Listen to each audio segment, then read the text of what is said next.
নামাজে সালাম ফিরিয়ে মা বোনেরা আল্লাহর 3টি নাম 7 বার পড়ুন, আপনার রিজিকে কোনো অভাব হবে না। আল্লাহ পাক রব্বুল আলামিন আপনাকে সম্পদশালী বানিয়ে দিবেন। ওই সংসারের ভিতরে আল্লাহ পাক রব্বুল আলামিন টাকা পয়সা দান করবেন, একটা কাঁচামরিচের জন্য কারো কাছে হাত পাততে হবে না। প্রত্যেকটা মা বোনরাই চান যাতে করে আপনার সংসারের ভিতরে শান্তি আসুক, আপনার সংসারের ভিতরে বরকত আসুক। তবে আল্লাহ তাআলার গুণবাচক নাম করে যদি দোয়া করা হয়, এই দোয়া কিন্তু আল্লাহ কবুল করেন, এটা আমরা অনেকেই জানি না।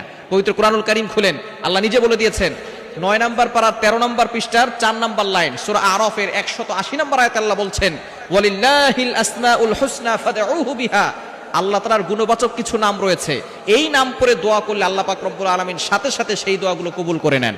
সুতরাং আমরা এই গুণবাচক নামের ভিতরে 3টি গুণবাচক নাম রয়েছে। নাম্বার 1, 1 নাম্বার হচ্ছে ইয়া রাজ্জাকু।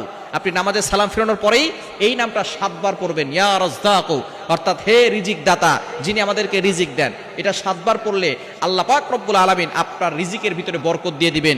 রিজিকের জন্য আপনাকে কারো কাছে ছুটতে হবে না। দ্বিতীয় নাম্বার হচ্ছে ইয়া সমাদু। পবিত্র কোরআনুল কারীমের ভিতরে একটি সূরা আছে, সূরা ইখলাস। ছোট্ট সূরা, তবে ফজিলত অনেক বেশি।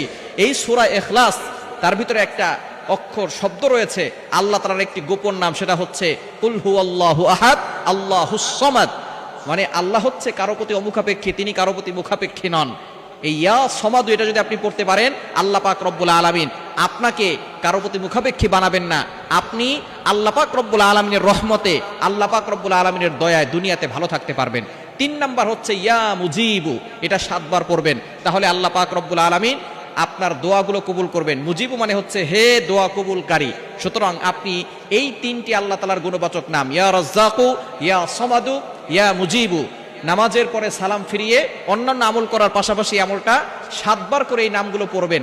আল্লাহ পাক রব্বুল আলামিন সকল অভাব দূর করে দিবেন এবং আপনার দোয়াগুলো কবুল করবেন। অনেক মা বোন আমাদের কাছে ফোন দিয়ে বলে, হুজুর স্বামী পরকীয়া করে, সন্তান কথা শোনে না, এবং মেয়েটা পরকীয়া লিপ্ত হয়ে গিয়েছে, হারাম রিলেশনে লিপ্ত হয়ে গিয়েছে, বিভিন্ন ধরনের সমস্যা, ছেলের পাসপোর্ট সমস্যা, ভিসা হচ্ছে না, যত ধরনের সমস্যা আছে, আপনি আল্লাহ তাআলার এই 3টি গুণবাচক নাম পড়ে দোয়া করেন, দেখবেন আল্লাহ পাক রব্বুল আলামিন আপনার দোয়াগুলো কবুল করবেন, সংসারের ভিতরে বরকত দান করবেন, আপনাকে সম্পদশালী বানাবেন এবং সকল ধরনের অভাব থেকে আল্লাহ আপনাকে মুক্তির ব্যবস্থা করে দিবেন।